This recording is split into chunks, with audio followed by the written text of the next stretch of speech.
Right now, somewhere, a gardener is on their knees in the dirt, fighting clay, pulling weeds, losing half a row of carrots to a pest they'll never even see. 3 feet away on a patio, in a single pot, the exact same vegetable is growing straighter, cleaner, faster. No tilling, no weeding, barely any digging. Everyone tells you vegetables grow better in the ground. More soil, more space, more room to spread. It sounds logical, it's wrong. For a whole list of crops, a pot beats a garden bed. Faster growth, cleaner harvests, fewer diseases, and in some cases, more food from the exact same plant. Because a pot gives you the one thing open ground almost never can. Control. Better drainage, warmer roots in spring, better soil from day one, fewer weeds, fewer pests, and the freedom to move a plant exactly where it needs to be.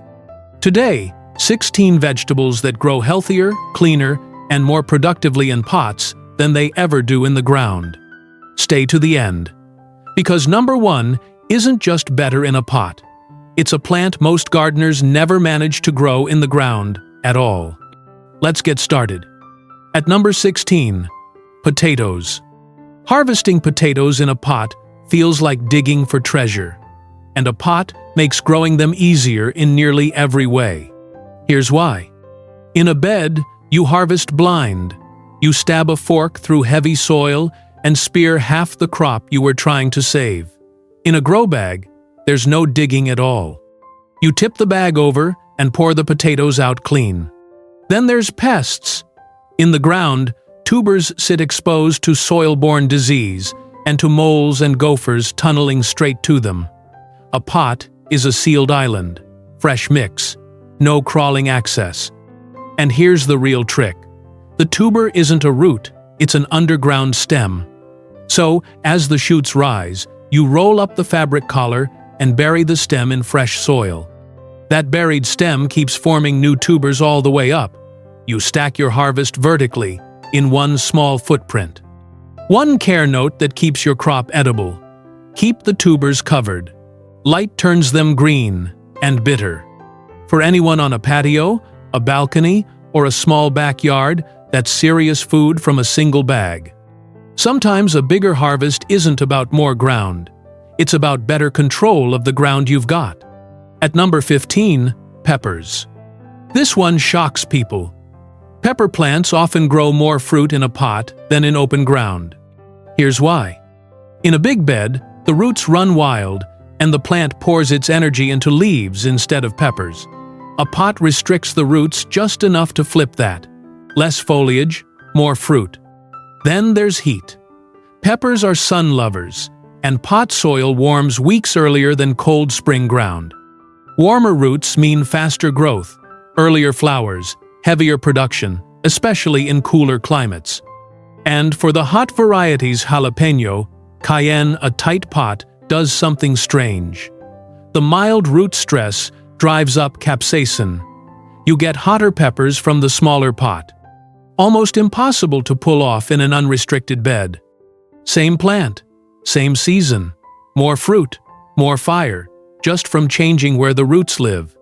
The ground gives a pepper room, a pot gives it a reason. At number 14, cherry tomatoes. Most gardeners fight with big slicing tomatoes and decide tomatoes just aren't built for pots. Cherry tomatoes rewrite that. Here's why. A garden bed throws everything at a tomato soil-borne fungi, rain splashing spores up onto the leaves, the constant threat of late blight. A pot lets you place the plant for maximum sun and keep the foliage dry. Blight risk drops. Then there's blossom end rot, that sunken black patch on the bottom of the fruit. It's a calcium problem, triggered by uneven watering. In the ground, watering is a guess. In a pot, you control moisture exactly, and the rot largely disappears. And cherry types stay small. They don't strain a pot's roots the way a giant beefsteak does, so the plant pumps its energy into fruit instead of propping up one oversized tomato. A single healthy plant can hand you hundreds of small tomatoes across a season, ripening a few at a time, so the harvest never stops. Better drainage, drier leaves, a plant free to do what it does best. At number 13, cucumbers. Cucumbers are mildew magnets in a garden bed.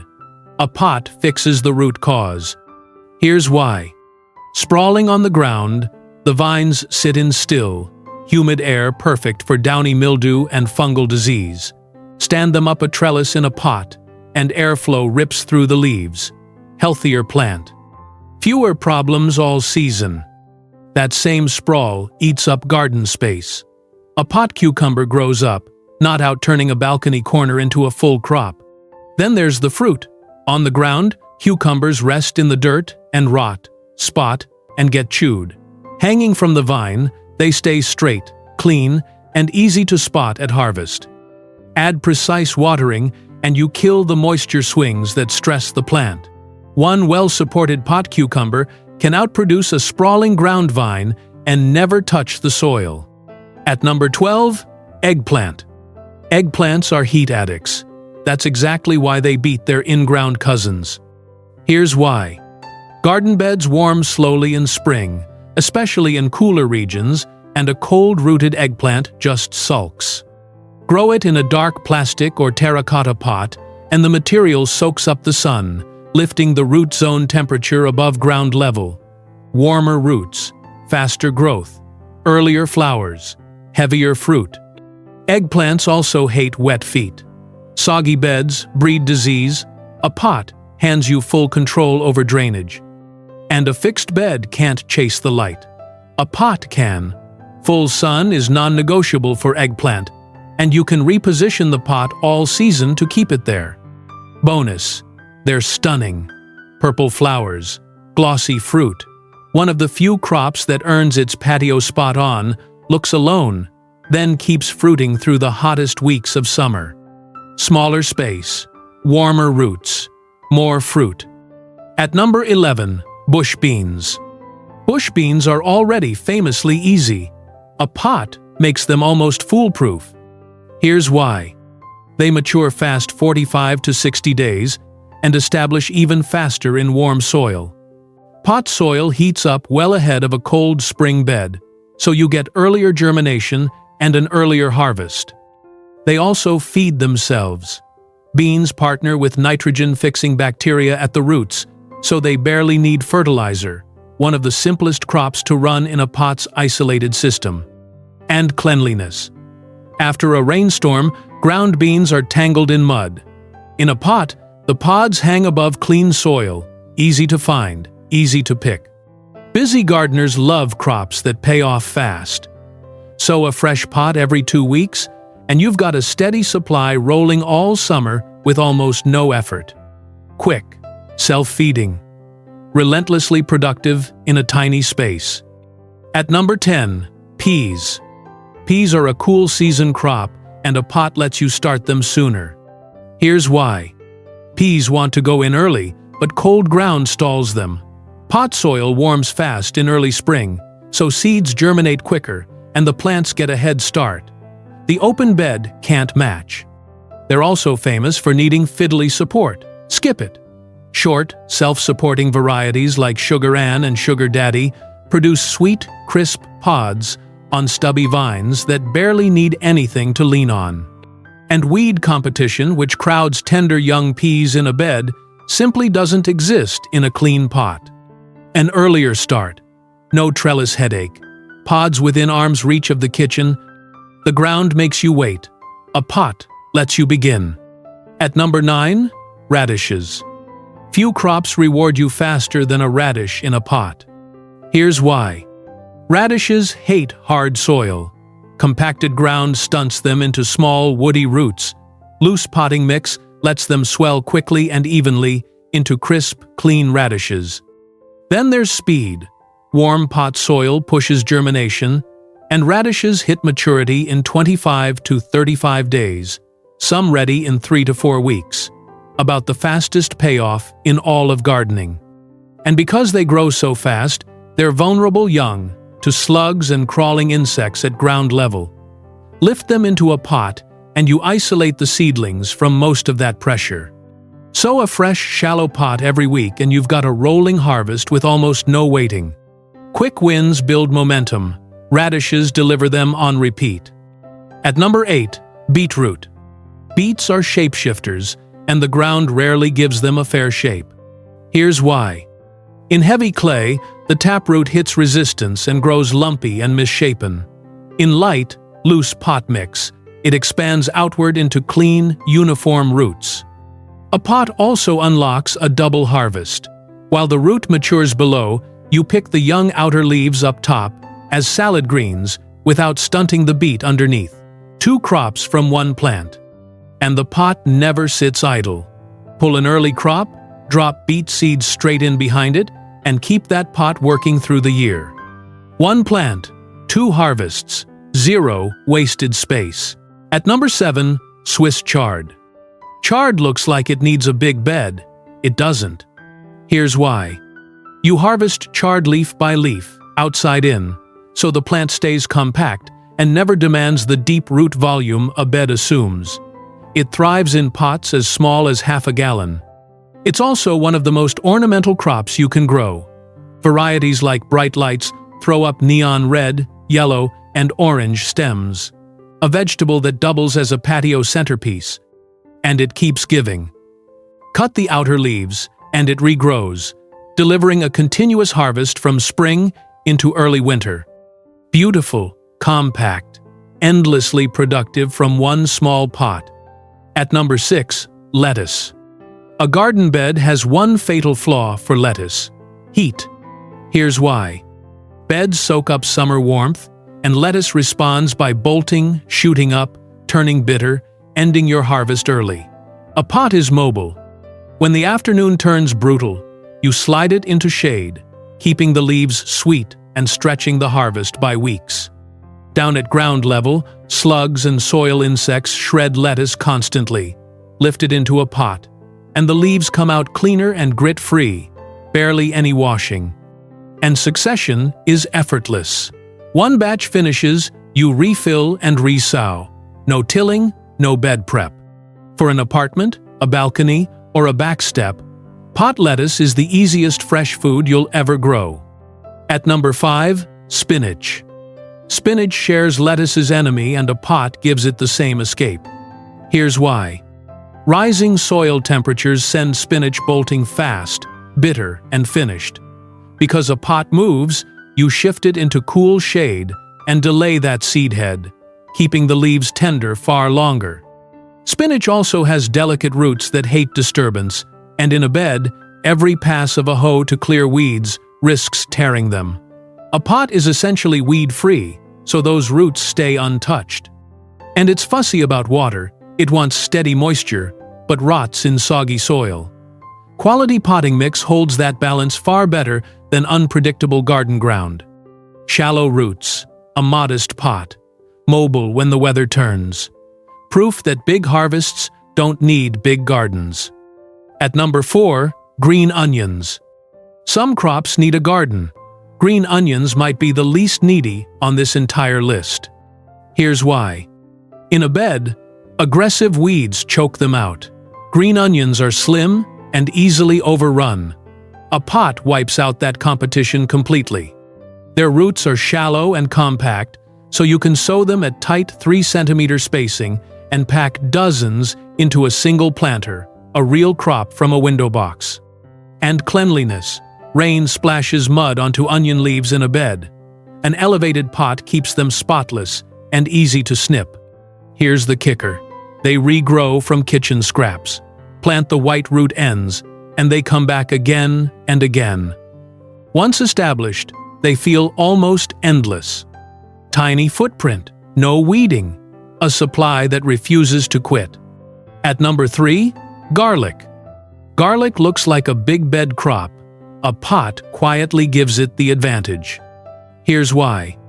Garlic's biggest enemy is wet soil heavy, poorly drained beds, breed fungal disease, and bulb rot, especially in the cold months. A pot drains fast and dries evenly, exactly the moisture control garlic craves.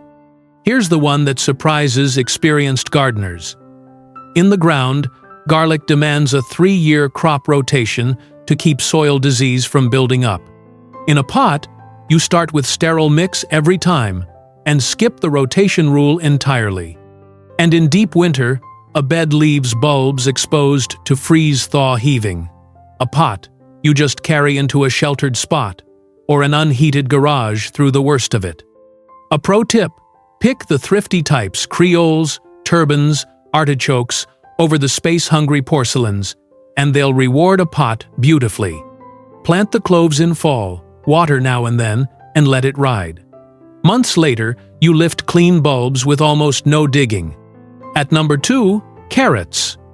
Most people picture carrots plunging deep into garden soil, but a pot grows a better carrot than the ground ever could. Here's why. Garden soil is rarely clean.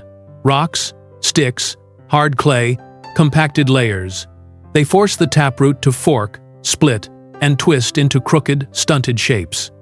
Loose potting mix removes every obstacle, so the root drives straight down into a smooth, uniform carrot. Carrot seedlings are tiny and fragile, and weeds bully them in a bed. In a pot, weeds are trivial. Then there's the carrot fly, the pest, that lays its larvae at ground level and ruins your crop from below. Lift the pot off the ground, cover it with light horticultural fleece from April, and you exclude the fly almost entirely. A pot just 12 inches deep can hand you a surprisingly heavy harvest in a footprint the size of a stepping stone. Sometimes the secret to a better carrot isn't more space. It's better control of the space you already have. At number 1, ginger. If one crop proves the entire point of this video, it's this one. Because most gardeners never grow ginger in a bed at all, and a pot is exactly why they finally can. Here's why. Ginger is tropical. It needs a long, warm, 8 to 10 month season, and a single cold snap in an open bed will kill it. A pot lets you carry the whole plant indoors when the temperature drops, stretching the season long enough to actually harvest. Ginger grows from a rhizome that spreads sideways, not down. In heavy clay, it can't run. A wide, shallow pot of loose, organic rich mix gives those rhizomes room to expand exactly the way they want. And in a bed, the rhizomes push to the surface, hit the light, and turn green and bitter. In a pot, you just mound fresh substrate over the top to keep them covered and clean. One head start that changes everything. Pre-sprout the rhizomes indoors under a humidity dome on a heat mat, and you're weeks ahead come spring. Fresh ginger, a tropical spice grown on your own patio. In a pot you can move with the seasons. That's the whole idea. Control doesn't just grow better vegetables, it unlocks crops the ground could never hold. The biggest mistake most gardeners make is assuming a bigger garden grows a better harvest. Sometimes the smaller, controlled space wins. Better drainage, warmer roots, better soil, fewer weeds, fewer pests, and total freedom to move a plant wherever it needs to be. You don't need acres of land to grow an impressive amount of food. Once you've felt how productive a few well-placed pots can be, you'll start seeing patios, balconies, porches, and sunny corners in a completely different way. Because successful gardening was never about having more space. It's about having more control over the space you already have. So here's my question for you. Of all 16, which one are you growing first? Drop the number in the comments. I read every single one. And if this changed how you see that empty pot on your porch, hit subscribe. There's a new grow guide every week.